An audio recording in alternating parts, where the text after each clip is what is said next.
This is the Darren Green Show. What up, what up, what up? I'm your host, Darren Green. And I'm Prince Derek Dahl. And you are listening to the Darren Green Show. Show. If this is the first time you're hearing our voices, please hit that subscribe button on YouTube, iTunes, Google Play, and anywhere else you listen to podcasts. And as always, follow me at TDGS Official on Twitter and Instagram. All of this information is in the description of wherever you are listening to this podcast. How are you doing? I'm doing well. How are you, Darren? I'm good. I'm was a little annoyed this morning. You know, we're going to get into it with the weekend report. But I'm doing good. I'm just, chilling as usual, trying to not lose my mind with these damn celebrity topics. Just people just pissing me off in the goddamn media. Oh. Yeah. Yeah, don't let them get to you, child. Well, they're not they getting to me. sleep well at night. Oh, they do? Oh, was that a dig? I guess. I'm just saying they sleeping well at night. Oh, they do? You sure? We just supposed to talk. We just supposed to tell their business. Don't let it affect you, child. No, I don't let it affect me, but I'm just like, when I get a topic that I'm like dying to talk about, like I'm just like, ooh, it's just boiling in my soul. Like I cannot wait, like, cause y'all really tried it. You get what I'm saying? Like it's not in a way of like, oh my God, I'm mad at you or I'm like hating off y'all. It's really, bitch, I'm ready to air your asses out. Exactly. Air them out. Air them hoes out. Well, this week was kind of weird for me. Like I was,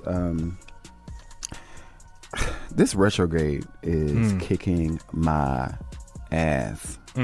Like in every form and every way. Like now it's getting to like my body. I was really like down a couple days ago, like emotionally drained.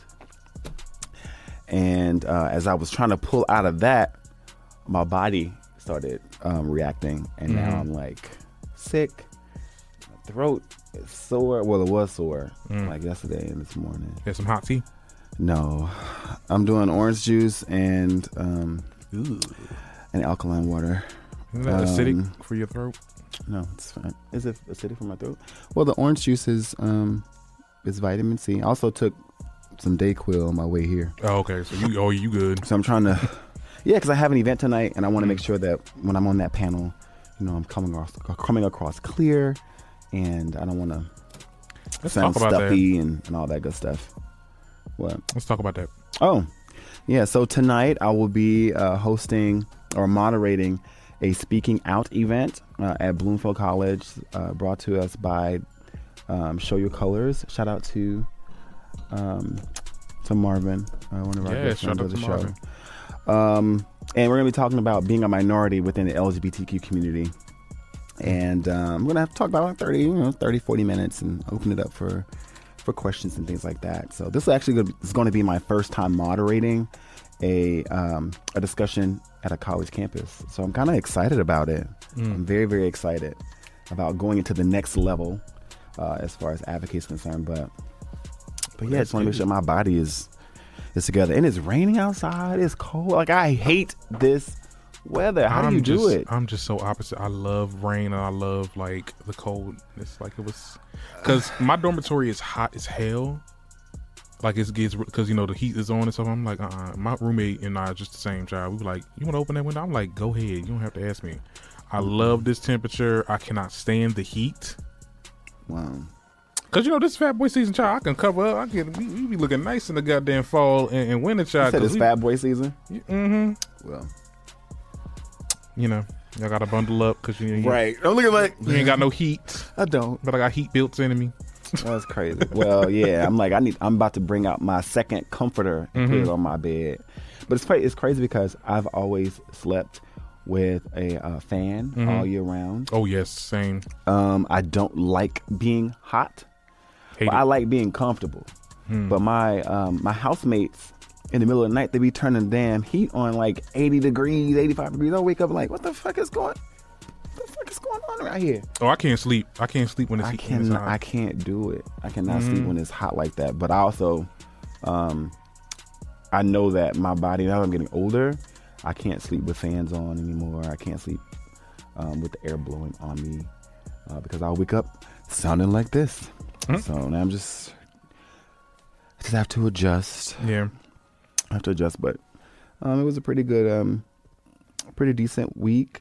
The girl fuck you sweatshirts sold out. Hey, got some new orders. Shout out to that. Yes, I'm so excited about that, and yeah, just trying to keep moving the ball forward. You know what I mean? Yeah, trying to move the ball forward. Well, any new developments for your week? Well, nothing much. Like, I was working on a lot of things.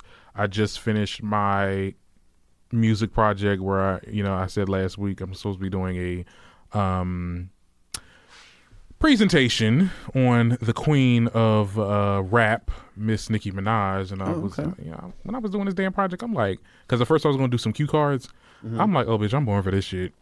I'm born for this shit. I already know. Like, I was like, because I had to look up certain things and because I had to get like works cited or whatever. But I'm like, bitch, I already know this shit. Right. But, yeah, I was working on that. I was working at my little desk job. I really didn't do much this weekend. I had a couple meetings this morning and kind of got annoyed. Okay, so one of the meetings I had was with my club advisor, and she was talking to me about this ongoing situation. So for the guys who do not know, you don't know because I talked about this on the show before you came. Okay. I did an internship back in fall 2018, and I did well. I have a good rapport with that radio station, WBAI. Shout out to y'all, even though they're no longer on air anymore because of certain reasons. I'm so sorry. But when I was on there, I had a good rapport. Okay, I did a good job. Somewhere down the line, I never did an internship at this school before, and I didn't know you had to submit a timesheet in a academic assignment. Email was never sent to me from no advisor. They just basically said, give this pamphlet to your internship people. They'll look through it. And I thought that was for them to come back. You get what I'm saying? They had the directions of what to do, but it was really just letting them know, this is a student of this school, yada, yada, yada. Okay, so jumpstart into the next semester. I believe it was spring, maybe. Yeah, spring. I failed that shit. They gave me well, I didn't fail it. They gave me an F. Wow. So that whole semester last spring, I was fighting to get it back. Right. Fighting to get it reversed. To get your grade changed. At the end of it, it went through. I mean, well, it didn't go through, but I talked to the media arts director, and he said he put the word out in the acceptance for a grade change. Summer hit, right? I'm home chilling, thinking this shit changed. Look back on my account, still there. Wow. So I'm working on it now. They tried you. Yeah, now I went back to him. He's like, oh, well, I already put in the acceptance for it. I mean, it's the deans. You got to contact the deans. It's their issue. Girl, you better call the dean and get this grade changed. And that's what I'm doing. I did. And now they're going back and forth. So my club advisor was helping. Shout out to her. She's been emailing them on my behalf, and she emailed them. She emailed the dean that works specifically for the media arts department, and they were going back and forth with the director of media arts, saying that I sent this to you, no, you didn't, yada, yada. I'm like, so at this point, it's the powers that be that are arguing over this goddamn grade that could just be changed and be done with the shit. Between themselves. So I'm just like, girl, like, what is going on? Can I get my grade changed? Because at this point, I'm trying to get into other internships, and because I went to another meeting today, and he's sending my applications out to different radio stations in Newark and in Jersey City, and hopefully he's sending me links to, like, I just got a link from Fox and all this different stuff. I'm like, are they going to look at my transcripts? He was like, some do, a lot don't, but sometimes they do. And I don't want them to look at that and be like, oh, you failed this internship. I'm like, and I have to explain myself like, no, this is I'm trying to get this reversed and everything. Ain't nobody got time for that. So it's pissing me off. It really is. And I just want to go to freaking school and go to classes and get the fuck home and not have to worry about this shit. Like, and I guess it's just a learning lesson teaching me that you have to follow up and you have to do this, you have to do that. Absolutely. And they were telling me, oh, after this situation, you should definitely write about it. Well, my club advisor was saying you should write about that in the article. I ain't writing that shit. I ain't writing them shit because they can they can take it away. I'm gonna be like, let me take my damn passing grade and move on with my goddamn life, child. I'm so sick of being in college. You tired of college already? I'm a junior. I'm ready to get the hell out. God. I'm sick of it. I'm sick. I love this area, but it's waking up at 8:00 in the morning. Well, I know that's probably, if I do get a job, that's gonna be the outcome. but just to go to certain classes that I don't like, that I don't really care for. Like, because it wouldn't matter if I was going to a radio station every 8 o'clock in the morning, it didn't matter. But just doing shit that I don't feel like doing. That's life anyway. Yeah. So, but I mean, I'm doing fine. That's life. I get to do this podcast every Monday with you. Yay. It's definitely a highlight of my week. Well, before we get into hot topics, I just want to let you guys know this is the 50th episode of the Darren Green Show. 50th episode. Yes, 50 episodes. We really here. I'm so proud of you, Darren. Thank you. Like, I've been really working on this shit for like 3 years. Let me say something. I started back in the end of 2017, but into 2018 a little bit. It's very small. I had 2 other co-hosts that was on the college, that was at my original college. Mm-hmm. Shout out to my girl Bagger Nisi. Shout out to Destiny Matthews. Shout out to them. You get what I'm saying? Because they was holding it down. Like, we really was talking about some topics. We talked about celebrity news and stuff like that, and we did what we did. Like, it was a good show. Right. Had to leave that school. The school was trash. It's good now. The shit that they tell me about the school now, I'm like, oh well, damn. Okay, well, shit. Maybe I shouldn't. Well, maybe I should. No, I still should have left. You got to do what's best for you in the moment. Right. And then I just was me. I was just recording episodes, making like 5 downloads an episode, child. But I still was doing that shit. People really give up after 5 episodes. That's statistics. When it comes to podcasting or doing YouTube and stuff like that. I definitely gave up on YouTube. Now I need a production team, because I'm not doing all this work for me to just only get 5 goddamn views. But you go from those 5 views and you build a relationship with those people and get them to share it. But I appreciate audio better. That's why I stick to this. Stick to audio. You like audio versus video. Because it's not only that it's easier, but I just enjoy doing it. I freaking hate editing videos. That's just, I hate it, because you have to make it look good. You have to make it look good. I only have to worry about making this shit sound good. True. Mm-hmm. True that. And it sounds great, doesn't it?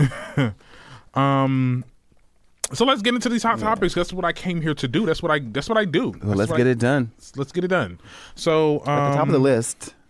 The Soul Train Awards were last night. Oh, Soul Train. We'll segue. Right? The Soul Train Awards were last night, and they had it in Las Vegas. And didn't watch it. You didn't watch it? No. I will say this. This was the year that they honored Yolanda Adams, and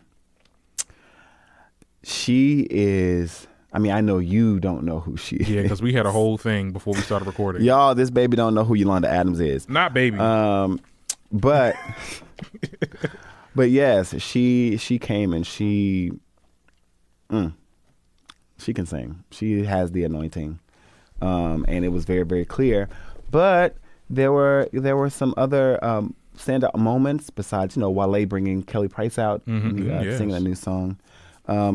Summer Walker received her first award last night for Best New Artist. How did you feel about that? Shout out to Summer Walker. Shout out to Summer Walker. I'm hard on her a lot. Mm-hmm. I get a lot of flack from opinions that I make about her. Shout out to her. First, let me just say that, because I really genuinely do like her music. Okay. And I like what she's doing. And she did the thing for 3 seconds. I mean, I don't care. I mean, I think that's her thing. She did what for 3 seconds? She accepted her award, her thank you speech. She thanked London on the Track, her label, and bye y'all. That baby wanted to get the hell out of there. She wanted to get off that stage fast. And I can tell she really looked like, and she said she has social anxiety. I know what that feels like, because I feel like sometimes I have social anxiety when it comes to people, like new people, right? In my circle, not in my circle, but just around. I just kind of, not really talk that much. But being that I'm a media major and I'm working in this field, you have to be out there. You have to be an extrovert.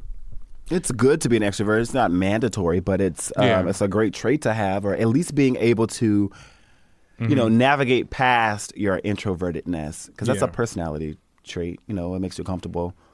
And excuse me, for a lot of performers who just like creating, we are introverted people, like in real life. Like we're very quiet and reserved, and we use our craft for us to explore and to be free to experience that other part of life that everybody else probably gets naturally. It's a show to us, like we put it on, we smile, we engage, but that can be very draining. And I think so in Summer Walker's case, because it was last week she was canceling her tour.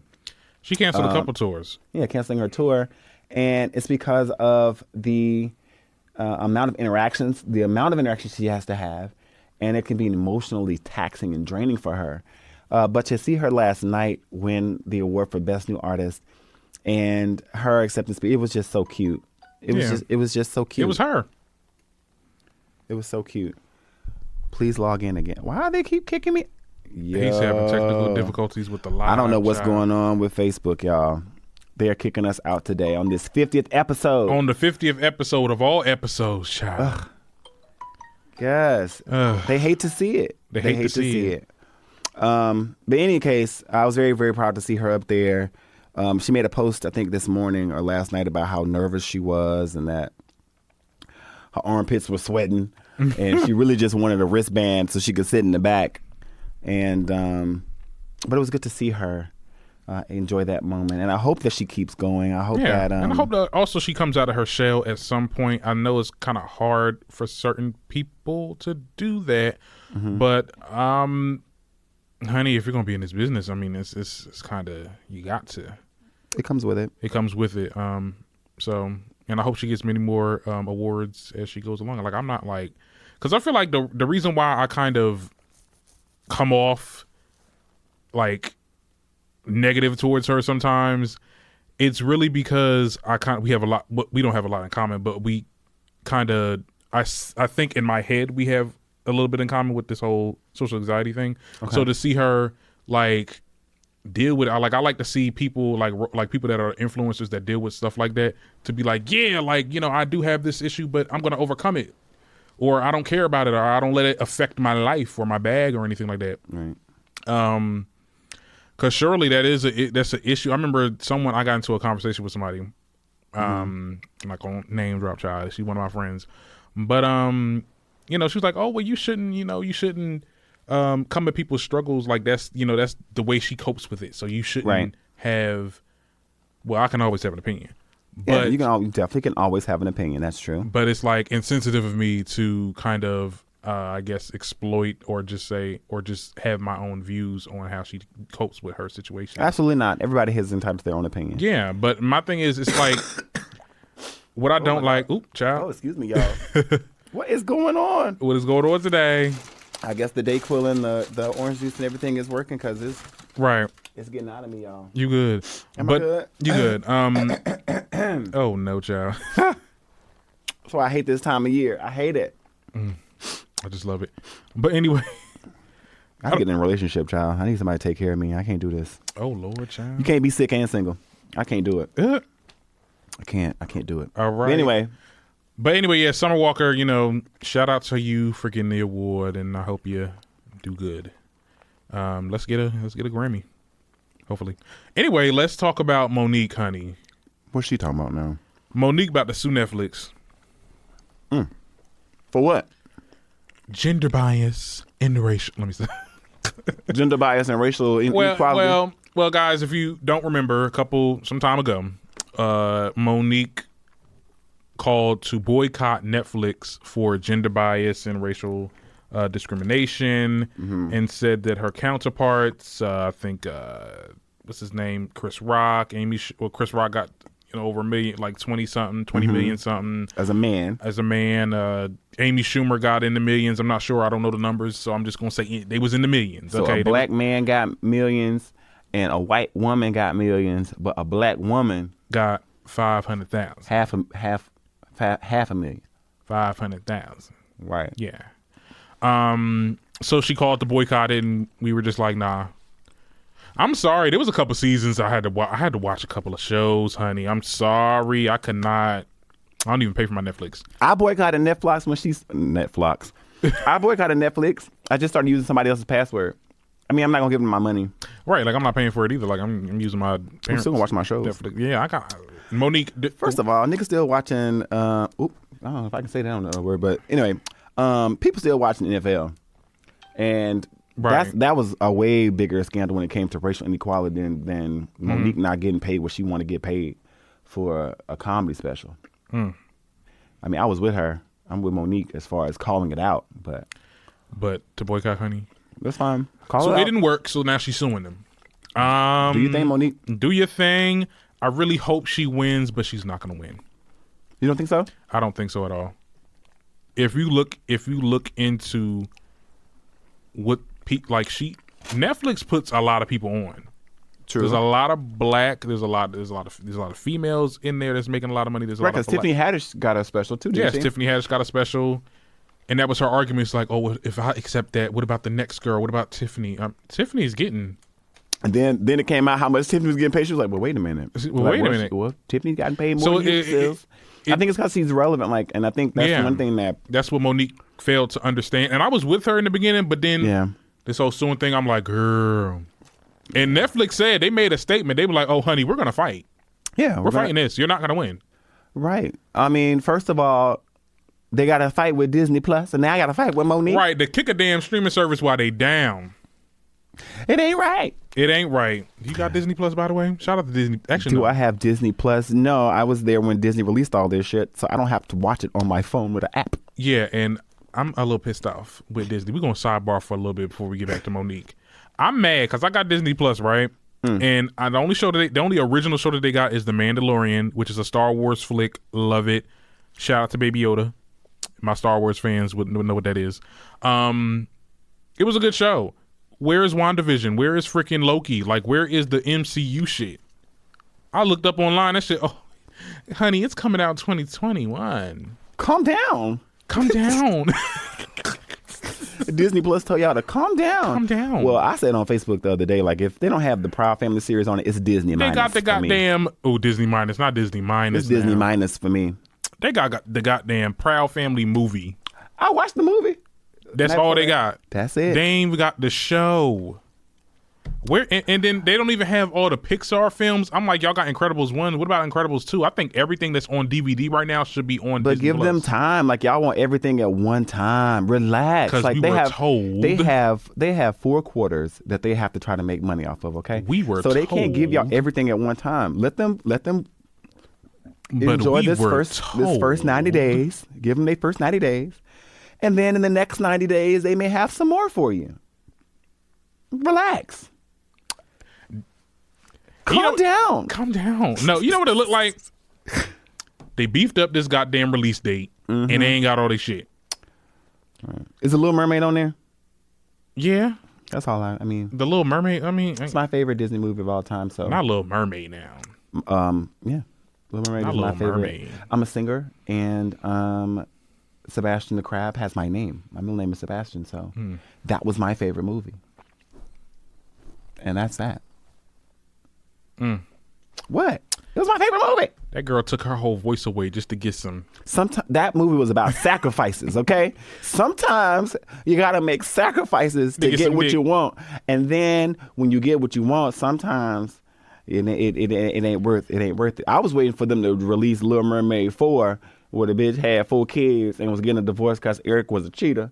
And then she got laryngitis. Like, I'm like, they really had a sing no more. You had my dumb ass like, oh my God, they really had a 4? No, but I'm just saying, if they were going to keep it going, they should have made it realistic. No, but they got the Lion King on there, Lion King 2.0, well, not 2.0, 1.5, Lion King 2, The Lion Guard. Lion King 1.5, that's the Timon and Pumbaa thing. Yeah. I like that one. They just have a lot of kid shit. I'm like, oh. Well, it's Disney. Like, Disney is a kid's channel. Like, if you want to watch adult stuff by Disney, get the ABC app. Not the ABC app. It's all these streaming services. And now Netflix is partnering up with Nickelodeon. Now that is something I'm excited about. I'm excited about that. I get my Hey Arnold. I get my RHOA Monsters. I wonder if they're going to put Ren and Stimpy on there. Rocco's Modern Life. Like, oh my God.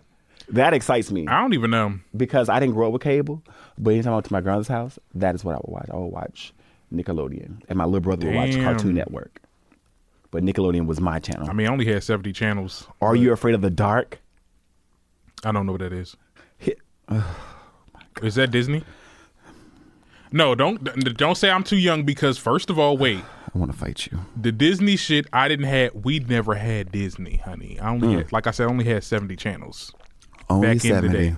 And then we started getting, we got the good cable now back when I was in high school, child. And now I'm like, damn, I missed out on all these shits. I missed out on goddamn because I'm watching the Raven Simone show. Oh, That's So Raven. I said the Raven Simone show. That's So Raven.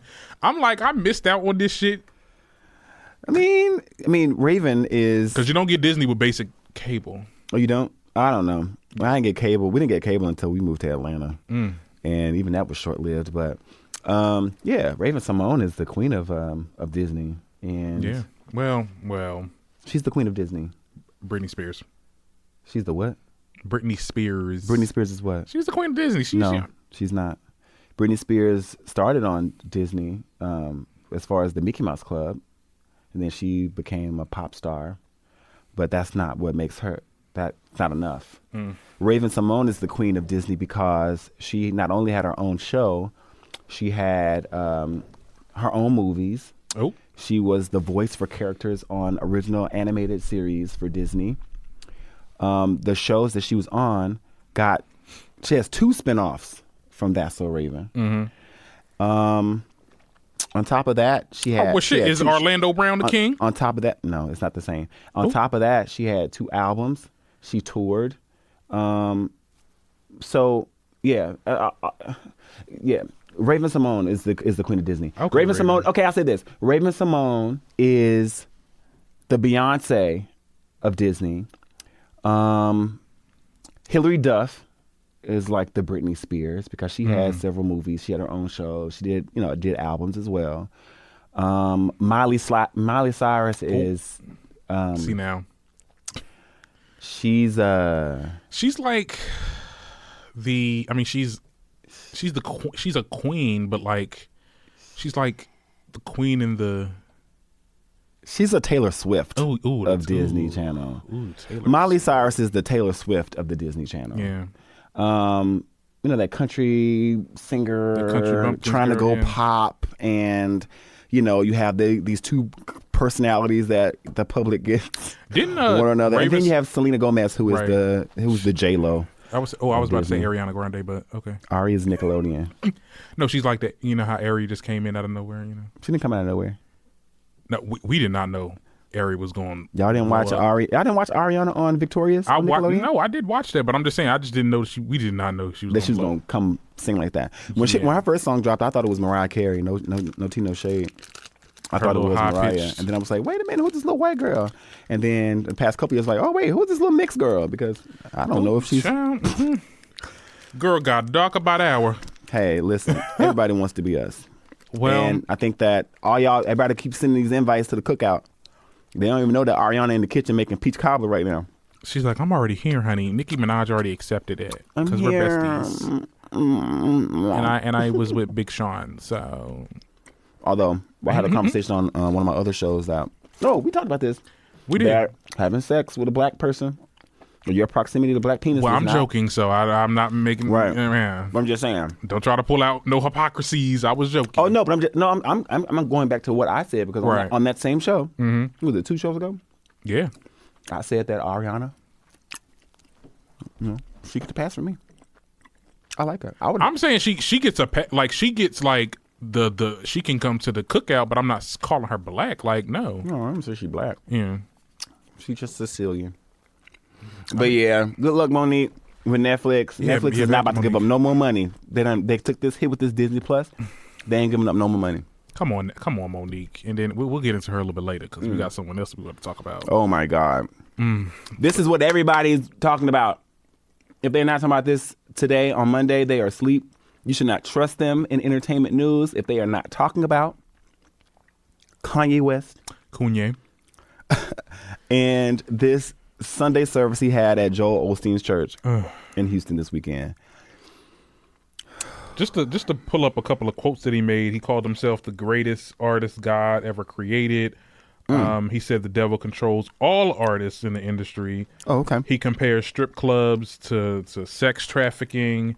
And then in the midst of all this, he tells the audience to stop talking while he's talking. Don't talk when God is talking, okay? That's what I got from that shit. I'm like, damn, I can't even say an amen. I would like for you to be silent so you can hear while God is using so I can bless you as a vessel. Yes, he's studied this. I'm trying to tell you. I'm like the arrogance and just I'm trying to figure out social media platforms. Can y'all make this new algorithm that allows certain people to block certain celebrities? Because I'm tired of seeing this shit on my timeline. I'm not looking for this shit. Let me just let y'all know. I'm not looking for this shit. I'm just minding my own business, scrolling through my damn Instagram, Facebooks, and I see bullshit like this. Oh, you mad? You mad? Because I keep seeing this shit. I'm tired of seeing it. I'm like, yo, like sit your dumb ass down. Like I'm tired of Kanye. He's a virus on my damn feed. Kanye is being Kanye. This is not.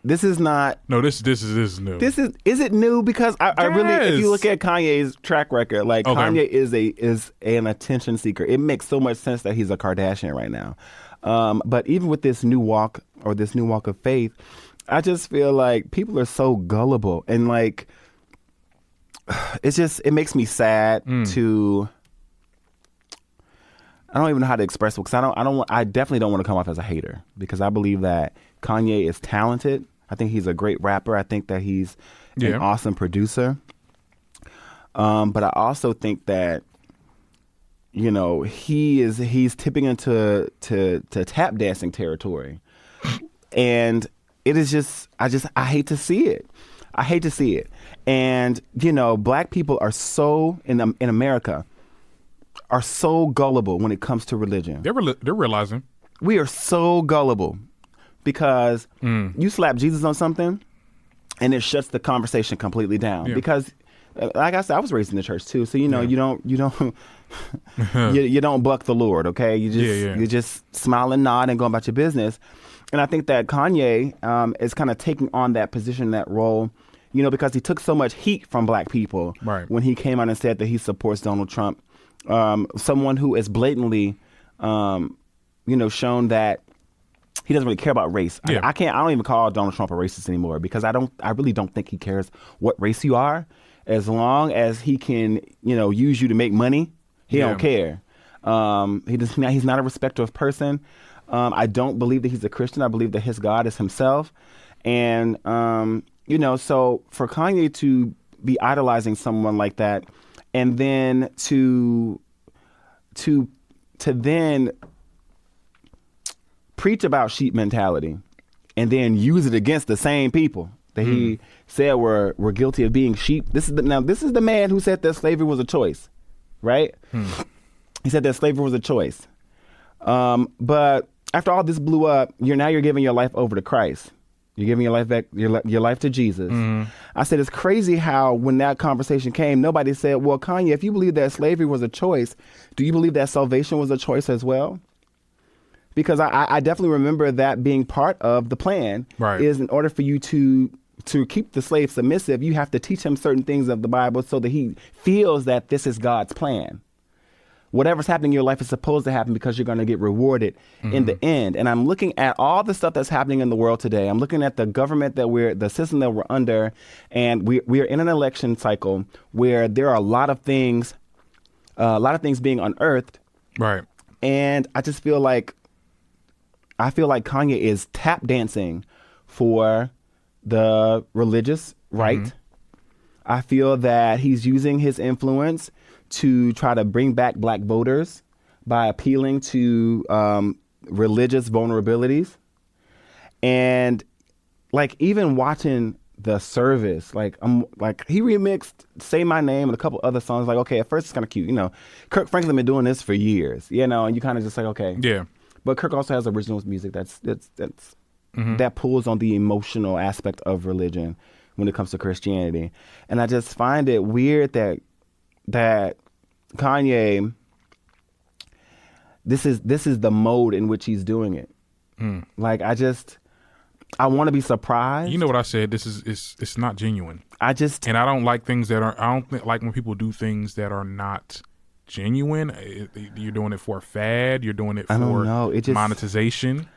Because now you have to pay to get into these. Into his Sunday services? Yeah. The state of Texas paid him $500,000 to go perform at 5 jails because they want him to convert the prisoners. And I was thinking, I said, it's funny. Let your wife do it. No, but think about how this works. You have Kim Kardashian, who is fighting for prison reform, right? Mm-hmm. What that means is if things go right, federally or across the states, you're going to be looking at a lot of people being released from jails from old petty drug charges or nonviolent charges, right? Mm-hmm. Those people will be allowed to vote. Okay. Well. Exactly. So what do is you send them their right, but you send them their tap dancer, you convert them to Christianity, right? Right. And then you make them follow the way of Christ, right? Who the Christians voting for next election? They're going to vote for Trump. And I'm just like, Kanye he's not a dummy. He's not a dummy. He's not a dummy, but I feel like this is very dangerous. He ain't affecting my vote. And my thing is this. This is very dangerous. You said it right, because a lot of black people canceled him when the whole him supporting Trump thing. And he's selling y'all asses right back into He's selling it right, and y'all slavery. going to these damn places. When y'all sat there and talked about the food that was being served, y'all eating dry ass pancakes and y'all for $50, and y'all gotta whoever is going to that shit, God bless you. Anyway, but you ain't that bright. I'm sorry, and I'm saying it. One of our viewers, Anye, said the only way to be a supreme family in the U.S. is to be a presidential family, and I think that's true. I think that Kanye has mentioned in the past that he wants to run for president of the United States, and you ain't got a shot. He does. He has a chance. He has a chance just like me and you. But I also think that if he decides to run in 2024, that you look at the makeup of his family. He is he's attached to a super elite. When you look at Kardashian clan, they're considered elites. His wife is Armenian. He has a mixed race family. His daughters and his son, or his children, they are racially ambiguous. And so, if anything, he'd be able to run and say that, his family represents the future of America, where we are, we're more open or what? to. Well, no, I mean, look. I mean, if I'm talking about looks now, you have to think about how it would look. This is the future. The future is black. The future is mixed race. But I also think that because he's investing so much, I mean, it is what when they it say is. the future is mixed, that means well, because people are gonna, or people say, you want to end racism, have mixed baby. No, bitch, no, you're not pushing. You know what it looks like? It looks like you're pushing, and no one's pure here, right? But they look at regular black people and regular white people, they're pure race, right? Mm-hmm. But we all really mixed. Let's be honest, right? But it's like you're pushing us out. I still want a black child. They ain't never changing. Well, I mean, I'm just saying that, there's so many different angles in which he'd be able to push his narrative, and him doing this whole I'm a born again Christian thing aligns him with evangelicals. So I feel like he's just kind of following the pattern, and he's preparing himself to energize his base. And I can't wait to find out what's next. It's kind of weird and cultic for him to have stood inside of a church and to declare himself as the greatest artist that God has ever created, and to silence people while he's talking, because God is talking through him. And I will never say that God isn't able to use people. I think that he can use anybody. But what I want other people to be aware of and to be careful is that, Kanye is not a dummy. Kanye is still an entertainer. He's an entertainer. He's a performer. And Kanye is for Kanye. Kanye is hurting. Kanye is wounded. And Kanye is going to do whatever it takes to make sure that Kanye is still going to be talked about. He's going to go down in history as one of the greats, because that's been his mission. Who's going to say that? Who's going to issue that out after? The people that follow him. Y'all crazy as hell. No, what I'm saying is, like, we cannot say that, even in all how crazy and bizarre it looks, Kanye West is still a very influential person. He's an influential person, yes. But when we talk about, as an art, let's talk about the artwork, the art form. Okay, let's talk about it. I mean, he's a good music producer, right? Lyrically, he's a great writer. Okay, that's your opinion. Yeah, that's all I got to say. Music, I got into music sounds great. Music right. is great. It sounds really good. What is you saying? Someone on my page said that Kanye is a musical genius, and my only take as far as being a genius is concerned, because I mean, we're all Scoop ain't genius. We're all geniuses in our own way. But Scoop. I think that Kanye is a talented producer, and he's a great rapper. There are artists who were living in a time where they had mastered multiple instruments, where they changed the dynamic of what was considered music. They were studied for hundreds of years based on their impact and what they created. Do I see Kanye West falling into that category? Absolutely not. Not in the future, anyway. I think he was good for not where he's going. He was good for the era of music he was in. Yeah.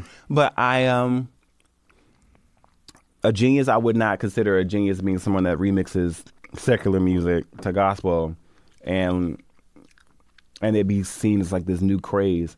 Kirk Franklin has been doing this for years, 30 years. Kirk Franklin has been melding, right? Give him his things. Been melding these bridges, trying to pull people from that crowd. Even people, even groups like Mary Mary. I love their albums because it's stuff that it allows me. The vibrations put me in the same space that secular music does, but I'm allowed to get the message. And they're real. And I think that Kanye is trying to do that. It's just considering that Kanye is a very, very arrogant artist. It's hard. It's hard for me to digest what you're trying to give me because, like you said, I don't feel that is genuine. And I don't think that you're doing this to glorify anything other than yourself. I think that you are born again to pacify the group of people who you said turned their backs on you when you decided to rally for Trump. And this was just a covert way for him to do that. I feel like he was using religion as a shroud for him to do the same thing he's been doing. And so the next time he has a break or he says something crazy, I'm just going to be looking at those same people like, well, give it to the Lord. But shout out to Kanye. I just can't wait to see what's the next phase. What's the next... I admire the hustle. I mean, he's going to be, I'm Muslim now, guys. That's going to be the next new thing. Y'all going to be like, oh my God, like I want to... That's fine. I want to change it over now. Right, and he'll be... Now that would be a move. I'm like, and at that point, I'll really be like, yo, y'all really sheep. Y'all some sheep ass motherfuckers. I'm sorry. Hey, listen, people love being told what to do. Talk about a 360. Well... Let that shit be true. I'm like, y'all gonna thank me later, child. Right. Like, roll the tape back. I already done predicted this shit. Well, I wouldn't be able to say that. I would look at, all I would be like that me. I was like, well, well, goddamn, I'll be damned. Well, look at that. Look at him. Look at him. That's how you change the tide right there. Y'all crazy as hell. Oh my goodness. As long as I've been in this world, there's so much buffoonery and people just follow behind it. I can't. That's the culture we live in. So speaking of buffoonery. So I will be blocking and... Are you going to be blocking the Kanye algorithm? You trying to? I'm blocking the Kanye algorithm. There's a lot of people I'm blocking the algorithm. I don't see a lot of Cardi's posts no more. Oh. And that's the thing, because they do have this thing on Facebook where it says see less posts like. I've been doing that. Oh, okay. Well, hey, take control of your cyberspace. That's your space. Because I can't. I just can't. I can't. Like this is... It's annoying. Your entertainment news, you're going to have to get over that. You have to look at it and be like, well... No. I got my sources. I don't need to go on social media to get topics. Oh, you don't want to see it in your stuff. When I'm ready, when I'm in social media mode, I want to see, my friends. I want to see people that I follow and stuff like that. I heard that. But you had mentioned... I'm off duty. Right. Well, something that came in your newsfeed earlier this week probably was the Lil Kim situation with Naturi Naughton, right? Yeah, and we talked about what we talked about last week was her talking about the there was something that she was it was Remy. My bad. They are the same to me. I equated the two together. I'm so sorry, Lil Kim. But Lil Kim was on Hollywood Unlocked, and she talked about a lot of things and. Not a lot about that album, but she talked about Naturi Naughton. Never picked her. Ever. She has nothing in common with me. Nothing. Like, we have nothing in common. No, seriously. Yeah. I've said it already, so I'm not going to sit here and act like I didn't say these things or whatever, but I've said it. She's nothing in common with me. And I don't like the way she's been disrespectful about it because I wasn't even, basically blaming her. But she did, a whole documentary coming at me. And I'm like, what the heck is this? I said, okay, boo, you don't want this smoke. Because at the end of the day, like, I really could go there, but I've been letting her, because her thing is, she wanted me to just be okay with it. But if I'm not okay with you playing me in the role, either you're going to do it, because I can't tell you not to take a role and get your money, right? But don't say, oh, I love her and this, that, and the third, when you were like, well, I don't care what she think, I'm going to still do this movie. So basically... Oh my God! What album? Anyway, so she got to talking about Naturi Naughton. We have guys who don't know who she is. She plays on Power, and she also played Kim in a Notorious B.I.G. biopic 10 years ago, 2009, confirmed. Yep, because we had to confirm that. And Lil Kim didn't like it. She didn't like her portrayal she didn't like Naturi's portrayal of her in the movie, and she felt like she did not favor her at all. Rumor has it that it was because of face. She don't look like him. Naturi Naughton does not look like him at all. What black woman? Okay, go ahead. Tread lightly. I don't tread lightly for what? What black woman looks like Lil Kim? She's a woman of many faces. I will say that. Man, if y'all don't get out of here with that. Ain't nobody, man. You know what? If Kim was gonna argue, okay. Oh my God. So I think that she was upset about her portrayal. That's what I said. The portrayal of how things went. I think that she's just. She was portrayed as a hoe, or but that was listen, after Biggie. But you.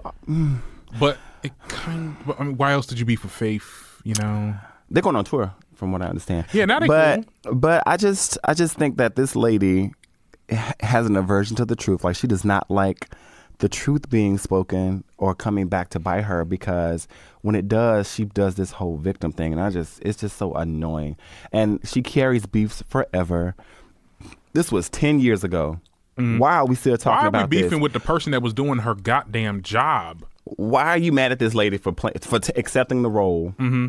Because she don't look like you? Nobody looks like you. Now you have every right to be mad about the portrayal, because I know if someone did a biopic on me and I seen some shit that it was not true, I'm like, bitch, that ain't never happened. I'll be mad as hell, yes.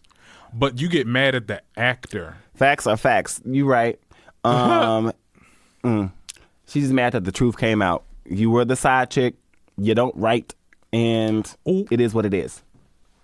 What do you mean you don't write? You haven't seen the movie? I've seen the movie, yes. Man, listen. I mean, like, and it's not even just the movie. It was suggestive writing. It's not even just the movie. It's just like this lady just finds reasons to be mad at people. Like, people just intentionally like did stuff against her. She holds grudges. Girl, that's what really pissed me off about Kim, because she, like, even with the thing with Nicki, like, she held that grudge for so long. Every time this bitch came out with a damn song. Oh no, this girl over here, Kim Clone Clown. Over some wigs, on girl. That. We ain't getting on that because we always bring her up. Right. Yeah, we're not doing that on this here 50th episode. Yes, but when we seen interviews between the two, because, you know, shout out to the Impressive Channel. Oh my goodness, like, it was the topic of your goddamn discussion every time. Like, when someone brought it up, like, oh my God, I don't like this chick. Never. First of all, the first thing was, she never got with me, she never contacted me or anything like that. Naturi said she did. Better. Right. Now, I do understand that, like, when you're being in a biopic, as a method actor, trying to get into character, learning certain mannerisms and how they speak, trying to get into that person's head, so that when you are portraying them on camera and on screen, you are serving their essence. Right. So I think that what Kim was saying is, she and I never even had a relationship before production for her to properly portray me on camera like most other people do. Right. But say, for instance, like, well, girl, if you was dead, what she would do is she would just watch how you perform on stage. She would watch you in interviews. She would watch certain clips and try to mimic, you know, how you moved and how you spoke, because that's what most actors do. I mean, she did her job. She acted like she Kim. Did her job.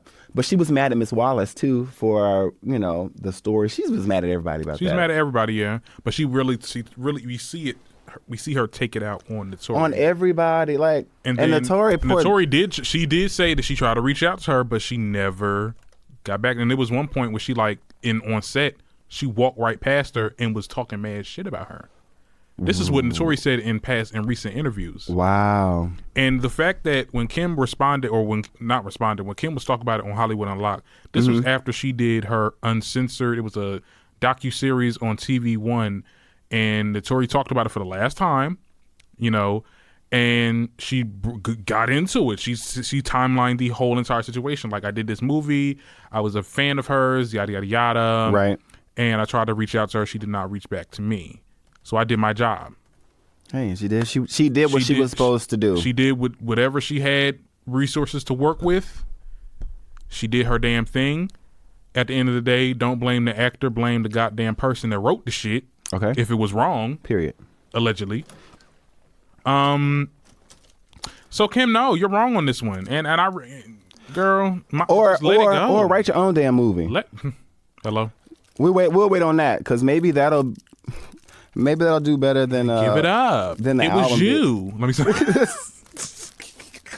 Maybe it'll do better than the album did. Maybe that's what she should be focused on. Maybe she should just tell her story. Tell your story the way you want to tell it. Yeah, do a Lil Kim biopic, child.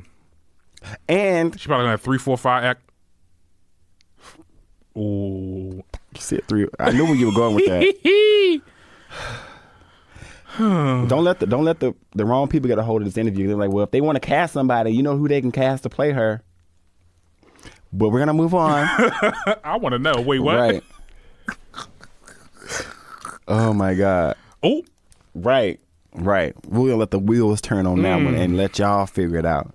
Child. So anyway, Lil Kim beefing with Naturi is whack. Naturi's kind of just been the center of everybody's little attitudes this week. Like, even 50 Cent has been posting crazy shit about her. Yeah, about her edges and stuff like that. He posted on Instagram, then realized it was like rude as shit. It's very rude. And then after his page got, I guess, deleted or on Instagram, he posts same shit on Twitter. It's like, and then Naturi was like, "What is our issue? Are we beefing?" No, but 50 Cent is an attention whore, and this is what his fans like. His fans like when he's mean, rude, and an asshole. Yeah. So that's part of his shtick. Like, that's part of his shtick. I mean, I think it was tasteless what he did, but at this point, it's like people that's working for you. At this point, it's like, it's 50 Cent. Like, do you expect more from 50 Cent? Yeah. Like, what do you expect from 50 Cent? I remember someone made a post. It was like, I loved 50 to death, but I understand why he got shot 9 times. Like, that nigga got on somebody's nerves. Got on somebody's nerves. Like, oh my God. This the same person that paid 200 tickets, 200 seats, front row seats. Or the Ja Rule concert, just so nobody could show up. Or just so it could be like a little gap. I'm like, so petty. He's petty. He's the king of petty for now. I'm working on mine though. It's gonna happen. Sorry to Miss Wendy too, because he murdered her. Who? Miss Wendy. Who is that? Wendy P. Williams. Oh, I don't know her. Oh, you don't know her? Mm-mm. Yeah, well, you know, she's you know, it'd be like that sometimes. But I don't know her. But I did see the interview that she did with Kanye Williams last week, and I also know that the Queen has returned to Real Housewives of Atlanta. Who? The Queen of Real Housewives. Yes, the Queen Bee. The girl, the one that's in charge of the girls. You may know her as Lanithia Lee. Oh my God. Nene, also Meg known as Nene. You did. You were wrong for that. No, that Nene the Stallion. Okay. Nene the Stallion. Okay, she was the first stallion. She was. Okay. Well, I was here for Cynthia calling. You know, Nene's the bus. Whatever. Y'all hate to see this lady. No, because let me tell you something. How you gonna sit there? I'm on a spiritual journey. Praise God. Yada yada yada yada yada. You get into an interview. I think the girl weak. Okay. The Lord told her to say that. You ain't gonna say that on the Lord's name. What we're not gonna do. When you're spiritually aligned, you can read things better and clearly. And then at the pride thing, and the pride thing, you knew you was talking crap. Now you want to sit there and say hi. Like, I feel like that was. Let's be real. I thought that was a little fake though. She said she was gonna say hi and bye. But they're on the next episode where we'll get a chance to see them. And I'm freaking mad I missed that because I was literally at Pride that fucking year, and I missed it. You missed their float. Because I was like, that's when I found out they was going. I'm like, oh my God, I'm gonna see the Housewives. but I could have seen that moment live, in real time. Well, this is the real premiere. So, well, we're not gonna do. This was the real premiere, and I'm glad to see that Nene's back, so now I can watch it again. Speaking of the other cast members, though, your queen, the queen of your castle, your Real Housewives castle, Miss Kenya Moore. Kenya, and I hate to say it, Mark is just so fine, but he's just such an asshole. And that was the fine ones usually are. Did you see it? Yeah, I saw it. I wanted to freaking cry. I'm sure she did too. Oh my God. Breakfast with no eggs. Not no eggs. It ain't like she can go anywhere too. Cause they live in the boonies, child. She live in the damn woods. She better tack a hen. He said it's a college refrigerator. Breakfast with no eggs. A college refrigerator. He was reading her like Hook on Phonics. It was crazy. When I look at them on camera together, I'm confused as hell. Like, did she pay for him or did he buy her? Because this does not seem like a real marriage. Like she talks to him and he's ignoring her.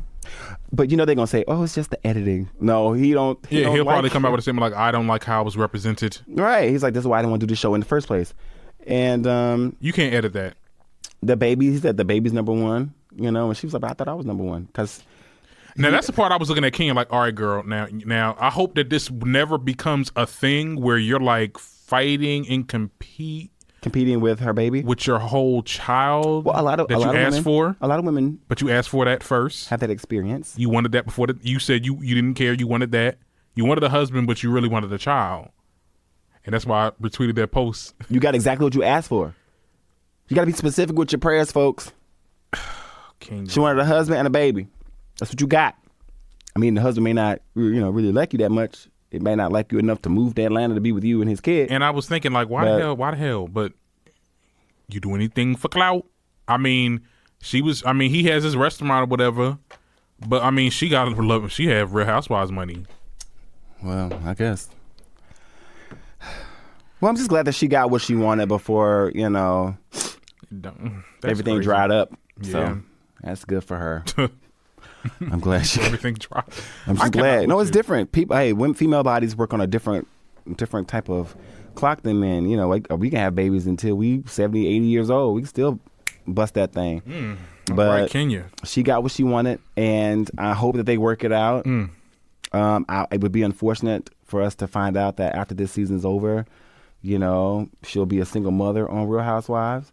But if it happens, I won't be surprised. And she'll probably just buy another boyfriend. Kenya. It is what it is. Because at first, before I even seen this episode, I was like, I really hope they work it out. But now after seeing this, I'm like, well, maybe that was the best thing y'all did. Because that's just not working, honey. That just was that. After we got done taping that, I'd have been like, let me tell you something. Right. Can I tell you for a minute? Let me talk to you for a minute. If you ever disrespect me again. And see, that's probably what he don't like. She probably is like that. She's very traditional. She said he's very traditional and just like, you cook my food and all this. You want a wife, but my thing is you marry. And I look at both of them. You married a reality star. Yeah, well. Okay. She needs to have a cook. And a babysitter, seems like. But he's a chef. Oh, I'm not taking my work home. Are you kidding me? So you're not going to cook at home for your family, but you'll cook for other people? Family? I mean, your child. Because that's what it looked like. But he already has kids, though. He has 2 other kids from his... and the tea is that he was already he already had a family situation before he came along. So I'm like, so what's his relationship like with his ex and his other kids? Have some bitter baby mama storylines. Like, is Kenya the wife on paper, but really like the side chick, like side baby mama in another state? Like, oh yeah, because it was given. Oh shit, I was not prepared. But that's kind of vibes was given with them on camera. Just like y'all look like co-parents, because this does not give me a husband and wife. They look like co-parents. They don't look like husband and wife. Well, you know what James said last episode about, some rumor has it. What the rumor was? I mean, he's a fine man. Let's roll the clip back. Right. What are you saying? Oh, about Mike? I mean, child, a lot of us like to have children, child. Right. We don't want to pay for that shit, so we got, Oh, well, I guess. Oh, about him like being bisexual or something like that? Mm-hmm. Oh, y'all not gonna shade my bi brothers. If he is bi, that's his business. Well, that's the business between him and his. Well, like Sheree said, I love a good nose ring. That's what they should have brought back for this season. I like Sheree. Like, Sheree used to take Kenya to task, and I love it. I love it. I'm trying to figure out how she gonna pay for her. How she gonna pay for Chateau Sheree without the Real Housewives check? It'll be Chateau Sheree, but she will not be in there. You got a whole house named after you, and you not. I mean, maybe her books are selling, and maybe her fashion. Maybe her line, summer. She by Sheree is probably doing well online. It's finally spring summer. Right. Well, September has come. Selling hoodies and sweats, girl. How dreadful. What Dwayne said. Right. I have a fashion with no fashion. Right. What the fashions with no fashion? How dreadful. They didn't bring his ass back. So this topic was supposed to be about the Queen returning, and I'm just really excited to see Nene share, what's been going on since last season and how her and Greg. And I rocked with that scene when she was talking about the whole, aftermath of him having cancer, and it was a surreal moment. That I want to see where they go, and I know that a lot of people forget that before he was diagnosed with cancer, they were already in a rocky place. Yeah, and she was considering divorcing his ass again. And so when you're in that emotional state and then somebody could possibly lose their life, it jolts you in a totally different way. And so she didn't really have a chance to process everything because she's looking at this man like, damn, my husband could be gone from me. Like, and it's an emotional toll. And I think that people are so hard on her, right, and lack empathy when you consider what she's been through, because what happens to him happens to her. And, people will show a love and support for Greg. And I think it's because of how he portrays himself on camera. And because Nene is loud and she's very emotional and comes off as aggressive because she's loud. I think that it forces people to lack empathy and to say, well, whatever happens to you, you deserve. And I don't think that that's fair given the circumstances that people know that she's in. I call it a ripple effect. And I call it the domino effect when it comes to, because she feels the same way with her husband. She felt like, okay, I'm trying to help you, or I'm trying to be cool with you and trying to help you out with this situation because you have cancer or whatever. And you're still being mean as hell. But she did the same thing with the girls. She did the same thing with her cast members. Well, I mean, we're trying to help you. We're trying to console you. But sometimes you make it hard. My best friend said this. You make it hard to be your friend because acting out. Yeah, you're acting out. So it's like you feel like she misplaces that. The stuff she was taking in, she was taking it out on the girls. It's like when you say back in the day, like back in, when hurt people hurt people. Okay. And I was about to bring up a connection, back in, I guess, the Jim Crow law when, the black man would go to work and he would be bullied by white people and his bosses and stuff like that. He'll bring it home and take it out on the family. Right. Nene is getting bullied by her husband. I wouldn't say bully, but she's, dealing with a lot.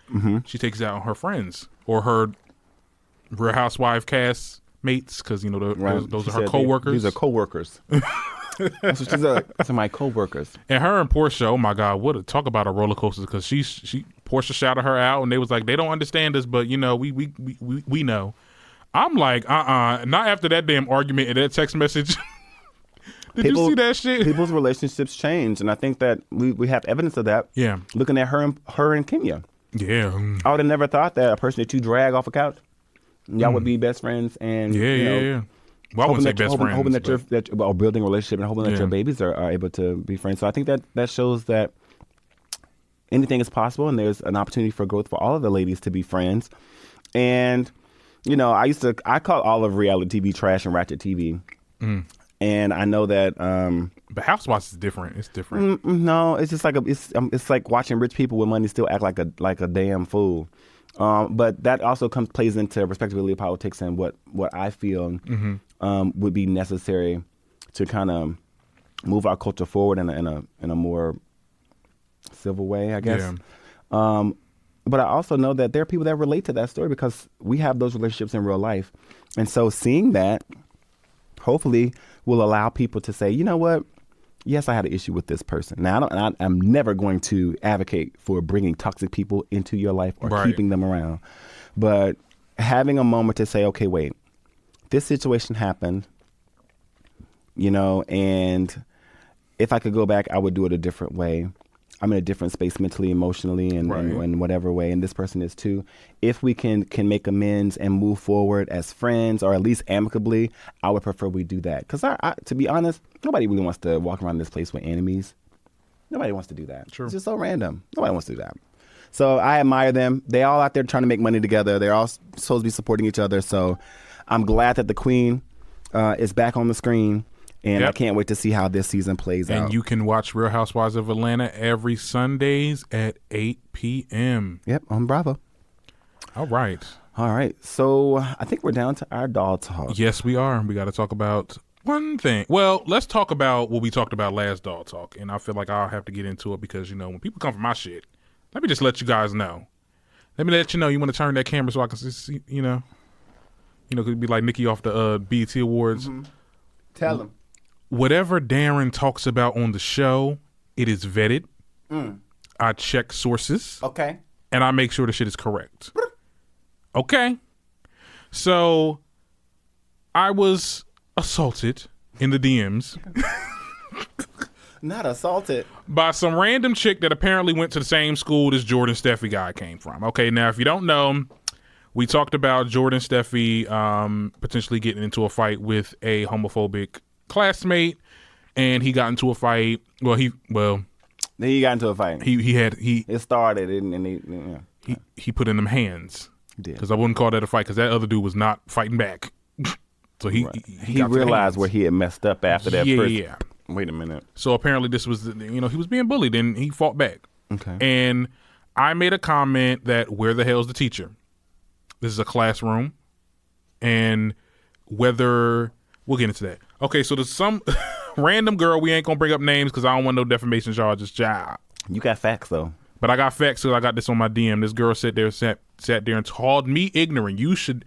Let me read this shit because I want to get it correct. Okay, I want to get it 100% correct. I want to see what she said, child. Okay. First of all, she posted this and she texted me. Mm-hmm. The teacher was in the hallway being a hall monitor. You shouldn't post anything unless you know every detail because you look ignorant. Ooh. The teachers at my school are amazing. She emphasized amazing. Okay. You can hear the bell ring as the passing period ended. I'm like, hall monitor? Honey, I've been to school before. And the teacher was there from the beginning to the end of the period, and that's freaking facts. The teacher is there. Okay, and this is a high school. This is not kindergarten when they all getting you in line so you can. First of all, you're not even going nowhere in kindergarten. When you start changing classrooms, like back when I was in 5th grade, that's when it started. When you change classes, but you still get put in lines and you go to the next class. Okay, yes, this is high school. That means when the class period is over, y'all asses is out, and the teacher stays in the room. Okay, so basically that's what I said. She sent me this long ass text. You've been to school before, but you haven't been to my school. This didn't take place during class. You can literally hear the bell ring starting passing. The period is over, which is right before the teacher walked in and told Jordan that was enough.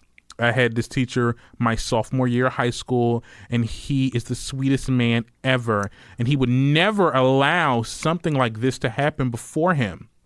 Girl, shut up, because it happened, and we got the video. It really happened, and the teacher didn't hear that commotion. Were you there?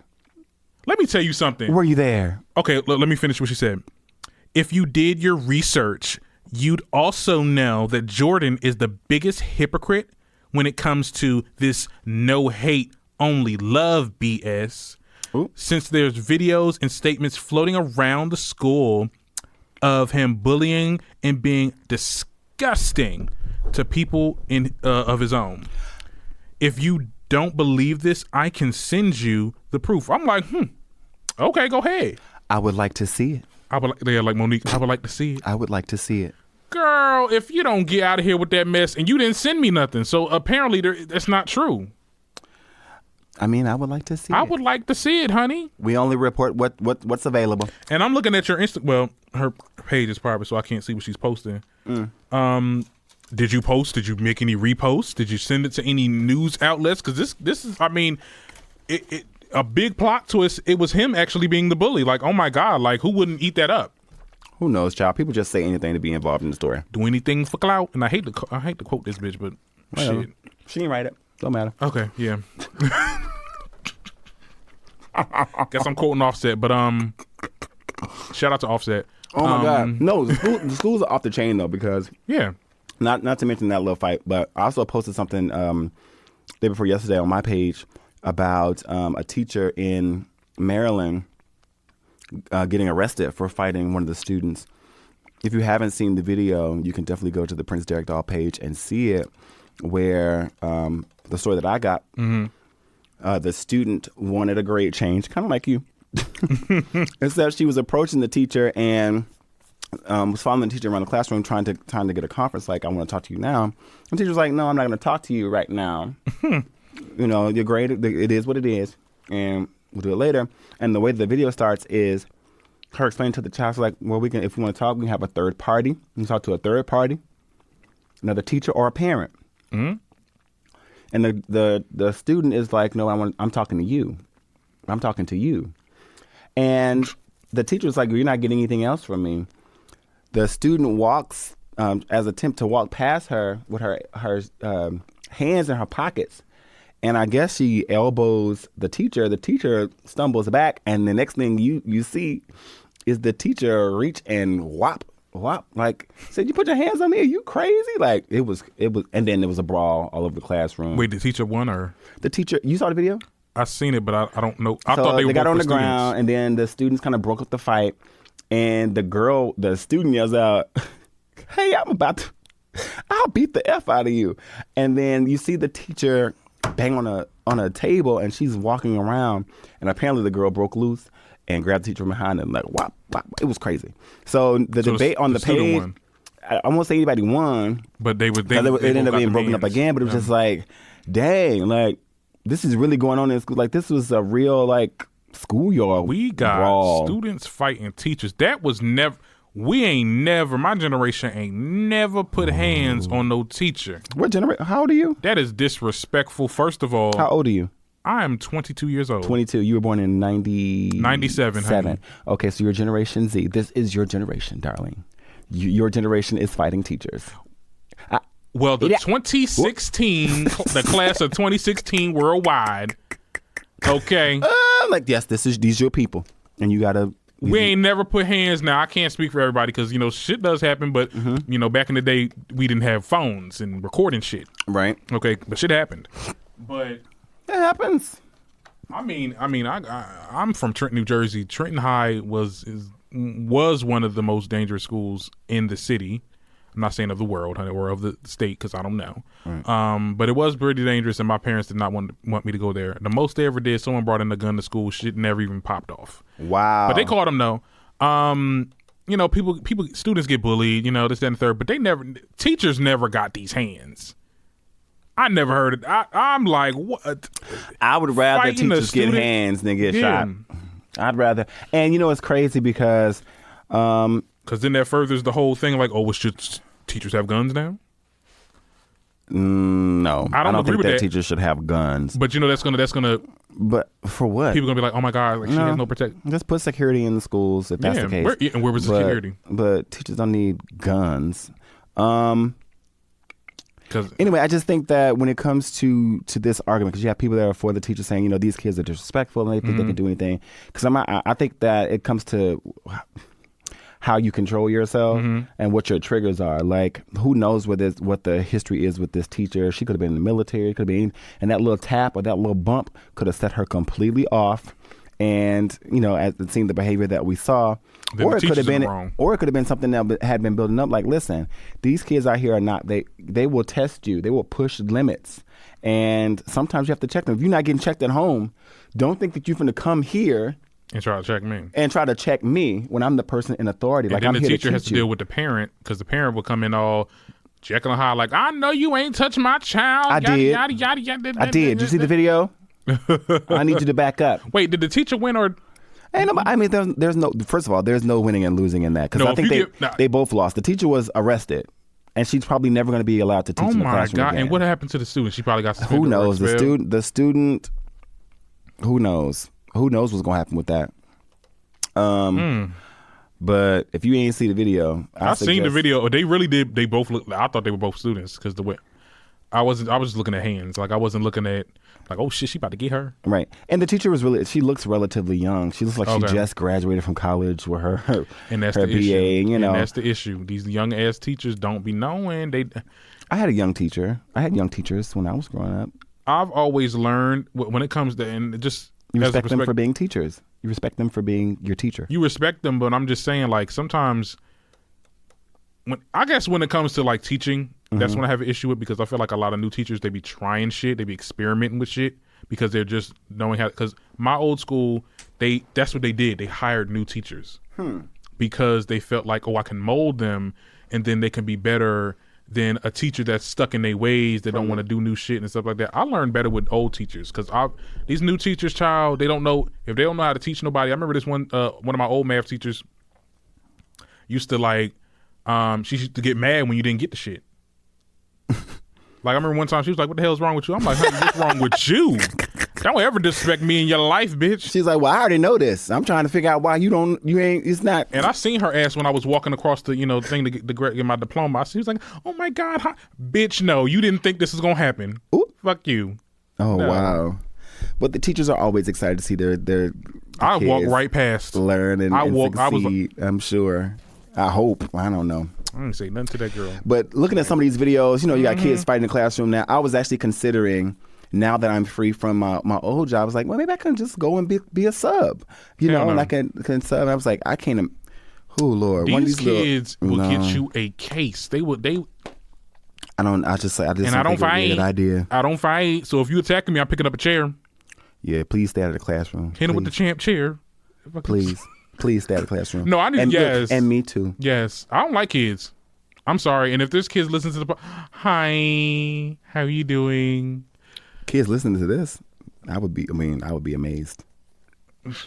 I would personally, but kids, they like to listen to everything, child. That's why YouTube is getting That's the problem right there. Cause y'all watching this shit and y'all want to get all amped up and as my uncle say, go get your lesson. Go to ChildTube. What is that? That's a thing. ChildTube's a thing. Yeah, this is apparently it's. It's a safe space for kids.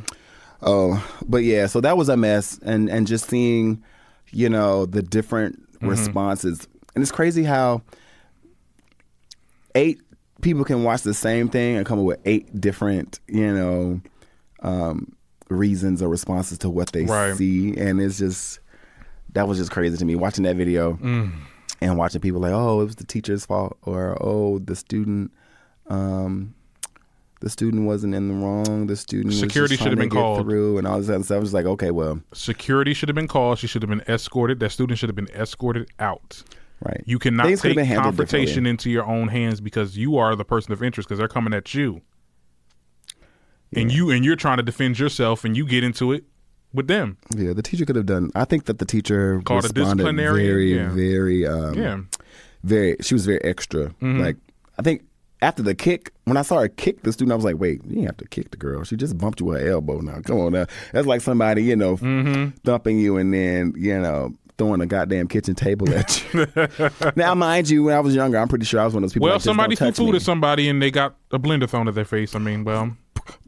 I'm just saying, everybody don't react the same to certain things, and certain microaggressions can lead to macro ass whoopings. Well, that's why you got to keep your hands to yourself. Keep your hands to yourself and be wise out here. Be wise. People are like ticking time bombs. Like that's why I've been very careful with how I approach people now. Because you never know what someone is going through mentally or emotionally on the inside, and you don't know what's going to set them off. And watching that video, it wasn't funny. But I feel like that video has gone on to be seen off my page for 6,000 times now. Like it's got like 6,000 views. People like that mess. But and I'm going back, I'm looking at it, it's like, damn, this really happened. Like it's not on TV. Like this really happened in real life. I'm thinking in my head, how would I have processed that as a student in the classroom and watching my teacher literally drag another student for bumping them with their elbow, or watching another student drag that same teacher across the desk and. Oh Lord, child. Like, some teachers are mean though, and they push people's buttons. Mama, you got to get me the hell out this school. That'll my be me. old pre-calculus teacher back in 12th grade, she pushed my buttons all the way to the point, child, I cursed at her. See, you cursed that's the only thing. That's the only time though. I never put hands on nobody. So see, you disrespectful. You one of them disrespect. No, she really tried me. And my mom could attest for a child. She almost cursed her out too because we had meetings. Mm-hmm. You get what I'm saying? And she yeah, like I get it. I get teachers can be very disrespectful, but they can. You can't put your hands on people. That's not how the world works. You put your hands on somebody. We're in this world. We're in this country of reputation. Reputation determines whether or not you are going to eat. I guess. Because if you have a bad reputation, you're not getting work. I felt that in my spirit. It sucks. I should be able to be an asshole and still be able to work. You know, this podcast might jeopardize my work. Assholes make a lot of money in America because of the stuff that I say on here. But it's just the simple fact that, you know, we have to be accountable for what we do. And what we say, that's true. And what we say. That is true. I just had a little. Look at you. Yes. Yes. Learning from the best. Oh, no. Yeah. See, you're learning from life. And I'm glad that you're able to teach from what you know. Yeah. And that's how it's supposed to be. So talking about teaching what you know and using experiences. Yeah. I want you to segue on this because you were very outspoken. My goodness. Did y'all watch the Breakfast Club interview with Flame Monroe, where this older transgender woman, transgender drag queen, I mean, I don't know what she considers because I seen the whole interview and she was.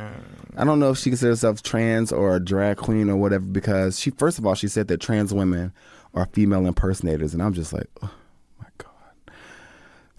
Now when I heard that, I was like, were you saying drag? Because I can almost drag queens understand. Are female impersonators. That's what they do for their talent, their craft, and as a form of entertainment.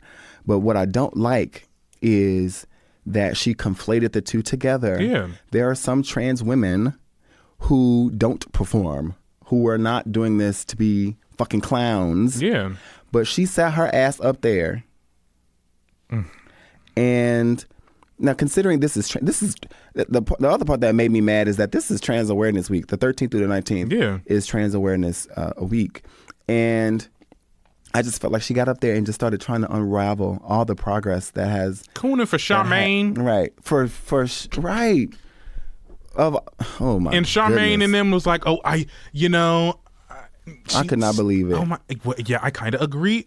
Of course you agree. She got out there and she shucked and jived for those straight people who have a history of slanted views when it comes to trans issues. The fact that they laughed when Lil Duval got up there and said that what did he say? Trans women should be killed or lock them up. Like that. Well. He said after that Janet Mock was there. After he said that, basically, if I have sex with a transgender woman and I didn't know about it, I'm technically gay, so I got to kill you. Somewhere around there, I'm paraphrasing. I'm technically gay. First of all, this just lets me know that niggas are stupid and don't understand how sexuality works, and it is more than just the parts. Right. And then, anyway, outside of that, her saying that trans women or the trans girls are female impersonators. And, she doesn't mind when people call her he, which is her prerogative, or his, he, she, we, that's their movement. Well, yeah, that was he, she, we, whatever. I guess normalizing that. And then said that the LGBT community forces themselves on straight people. Keep saying the world is not going to see us. We keep asking for inclusion. And if you force feed anything on anyone, you make them hate it. The gay community, my community, we are forcing, take us, see us, accept us, let us be with you. You don't need to get down with my lifestyle. That don't mean I can't be your neighbor. I can live next door to this nigga. I ain't got to go to his house for barbecue. He probably don't season his food right anyway. I ain't got to go to his house for barbecue, but we can coexist in the same neighborhood if I stop trying to put my lifestyle to make him accept what I am. I don't ask him what he doing. My business ain't his business. His business ain't my business. But that ain't what we want. And that's where I had to get off the train with her. I had to. And I watched her. I watched her interview with Maddie on Queen Supreme Court because she did that show. She was on. Yeah.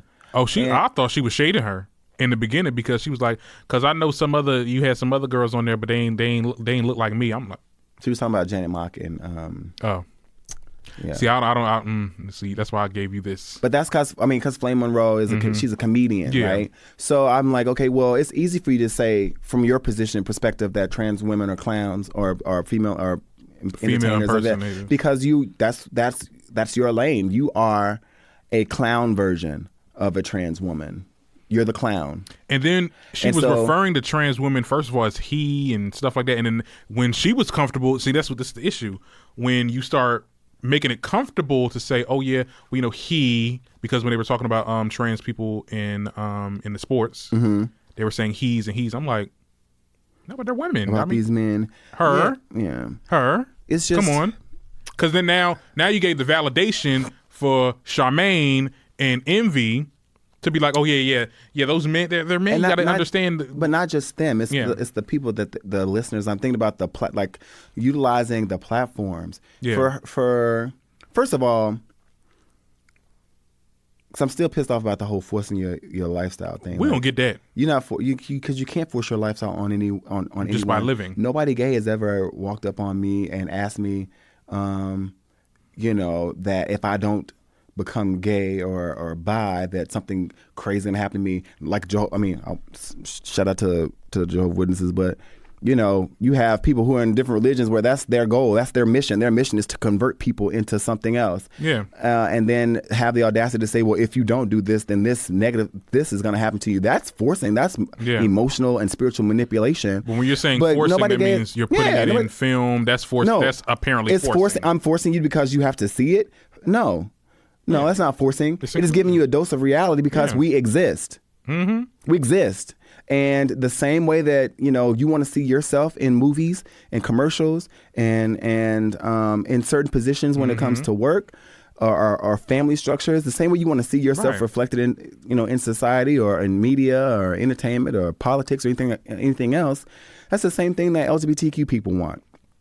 And that means that you're going to have to hear our mouth. You're going to hear us when there's an injustice happening to LGBTQ people, or those of us who are advocates and activists who actually want to see things change, and for it to become, normalized where, hey, we shouldn't have to walk around, afraid for our lives because you look at us like freaks or because of whatever your religious preference is or whatever your political beliefs are. You're putting my life in danger because you don't believe that I should be here. But all actuality is straight people that's forcing their lifestyle on us, because for the longest we've seen straight depictions on television. Well, that's just about representation. We're told from the beginning, hey, that's a sin. Right. You can't We're told to hate ourselves for who we are. So really, y'all are forcing y'all sexuality on us. Right. And I also think that comes into like a question like mental health too, because it's like, when you're raised in an oppressive state, like even something I'm going to talk about tonight at the panel discussion about being a minority within this minority, how that affects your mental, because you're already taught to hate yourself. But then you start looking at how other things are playing out, and you're just like, okay, well, I'm not safe. I'm black or Latino. So that's already a strike against me. And then I'm LGBTQ. So now not only am I ostracized from the majority, I'm ostracized within my sub community. Okay. And it's just like people don't understand how that affects a person emotionally. And sometimes we have to think now, like there are kids who are very aware of who they are at this age. And I always say that people have their own journey to trek, and that's something totally different. When someone like Flame Monroe, who was a trans comedian who has done radio before, and she's okay with being called he, and I don't think she's had the bottom surgery. I don't think she's ever talked about that. Well, but she said she was talking about if you got a penis, if your penis is a man, if you got a vagina, it's a woman, and all that kind of stuff. But the role that trans people and gay people have played in trying to make sure that we were seen and that we were heard, that our issues were taken seriously, I feel like she literally started unraveling all of that. You couldn't even get on that platform if it wasn't for those people. Yeah. Like, how dare you? How dare you spit in the face of people who are fighting for representation, fighting for more opportunities for people like you who say that you were blackballed. She was blackballed by Monique. But we'll get into that's that. what, I mean, that's what she said. But what I'm saying is, like, there are people who have been fighting for inclusion and representation. Yeah. And here you are, you're spitting in our face and saying that we're forcing ourselves. No, bitch. If we stop talking and just let things be. She was like, I don't have to, we don't have to put it in your face. No, you do. I feel like she's the same type of person that when blacks were fighting for civil rights and fighting to be included and to be represented, she probably would have been one of those blacks who was like, I mean, we would probably be able to live and coexist with racist white people if y'all just stop shoving your blackness down their throats. And I can't accept that. I think it's dangerous what she did. Yeah. I think it's a slap in the face. And then Charlamagne was like, oh, well, I feel like you should definitely be the voice. You should be the influence of. I'm like, excuse the hell out of me. You don't tell nobody, you straight man. To reinforce. Don't have shit to say. Transphobic beliefs. And y'all need to stop having, if y'all going to have people that's LGBT on y'all show, Breakfast Club, y'all need to have someone that's going to say some shit. To say some real shit, because you know what, they had T.S. Madison on there too, but I'm sorry, T.S., I love you, T.S., but sometimes she falls into that, she plays into that. But you have to think, these people are entertainers, and so their job is to always go entertain, say something that makes people think, laugh, or whatever, and move on to the next check. But for me, I'm an entertainer as well. Don't be a token now. But I just feel like this is a real thing, and for that to have been a trans person, knowing that there are black trans women dying every week, because they would never have Don Lemon because of these same beliefs and this and the reinforcements of about disclosing and about people feeling forced and all this other stuff that plays into this confusion. I just feel that she could have been more responsible in her words. And I'll say this: people have their own experiences, and from her time, maybe it made sense for her to believe this way. This is who she is, or he is, or they are, and she's entitled to that. I just felt that it was irresponsible, and that's not the person that if there was to be a vote about this next era of trans awareness. She would not be the one to get the vote to speak for anyone but herself. And then the whole thing with, because they brought up the whole Malik Yoba situation. Mm-hmm. And she was just basically saying, oh, well, we get, which I just was so confused about the whole situation, and just like, you know what you really wanted. You said you like women with penises, so that obviously it doesn't mean that you're. It was weird. About being trans attracted? Yeah, it's not. And they know what they're getting. Well, I mean, listen, that people want what they want. So if there's a man who is attracted to the female form, and has no qualms about them having a penis, mm-hmm. or being penetrated or anal sex or whatever, I'm like, people are allowed to like what they like. Yeah. Calling a thing a thing. And I feel like, I do feel like the interview was very dangerous, and I've seen that when it comes to like people that's in the LGBT community that wants to be cool with the straight community. That's the problem. Y'all need to stop trying to be cool and try to be down with straight people to the point where it's like you start selling out your own people. Cause I fell into that one time, sometime too, and then I'd be like, damn, like, well, but shit, that's like low key homophobic. I'd be checking my best friend sometimes too, because I'm like, we besties, but don't say this to nobody else because you get your ass beat. No, don't say it to me because I'll beat your ass. Yeah, but I give her chances because she's my best friend. But sometimes she'll say some things I'm like, girl, you can't say that. Or she fell out of that though because I've been letting her know. But my thing is with other people too, I've stopped allowing people to say fuck shit like that. You can't allow that. Now listen, just to be cool with the straights. So this is my thing. Now I don't have a problem with people having their own beliefs. And I feel like I can genuinely be friends with anybody because there's something that we can relate on. I genuinely believe that.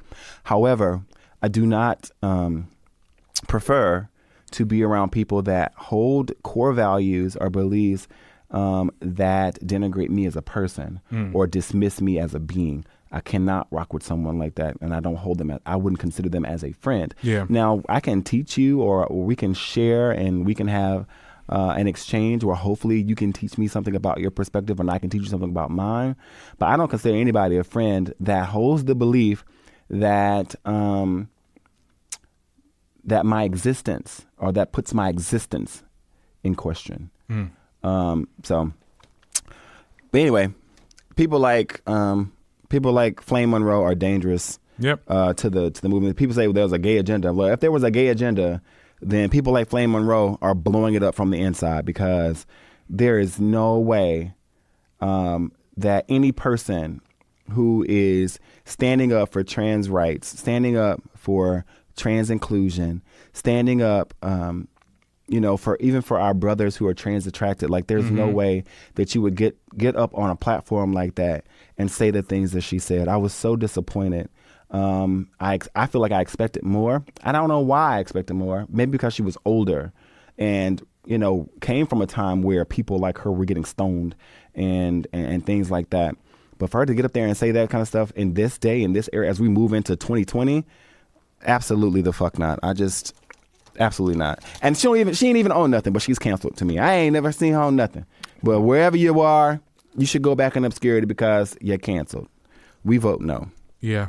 And, that's just it with it. And that's it with, I guess we were done with doll talk. All right. You got to put a pin on it. We can put a pin on it. Those of you who, I don't know if this is going to be out in time, but if you have free time tonight, come out to Bloomfield College. We're going to be in the Deacon's Den from 8 to 10. I'll be hosting a panel at the Speaking Out event for being a minority within the LGBTQ community. Come out and have a good time with us. And I'll talk to you all next week. And I think that's it for this show. Okay, we got a good hour and 30 minutes, or an hour and 38 minutes. And we're just here chilling, and it's the 50th episode. I hope you've enjoyed it. I hope I gave you a good show, It was a great show. I enjoyed it. Definitely, so this is the first milestone of the podcast, and when we get to the 100th episode, we are literally doing something. We have to do something. We was trying to do something this week, but, we kind of... Things happen. Well, yeah, we got to look at this calendar, because the 100th episode may fall around my birthday. Maybe. Okay, so I'm We'll see. We'll see how the weeks go. No, 50th. Wait, we do this once a week. That means that the 100th episode would be in October next year. Yeah, probably. That's a long time away, y'all. We got to start doubling up these episodes so we can get that before summer, so we can. Yeah, get what I'm saying. Have a summer podcast. Exactly. Yes, and I was thinking of having like a best of episode. We should. That'd be cool. It's really me editing it. You can do that for next week, so we can go on vacation. We'll be going to Miami. Yeah, let's go to Miami. Oh, yes. Okay, yes. We can walk. I ain't got no money. You said we can walk. That's a whole week. Not even probably a whole freaking... It would take us 4 days to walk down there. You said 4 days. You tried it. We can enjoy 3 days, find us some sugar daddies and pay our way back. Oh. And all right, bye, guys. See you next week. Bye. Bye.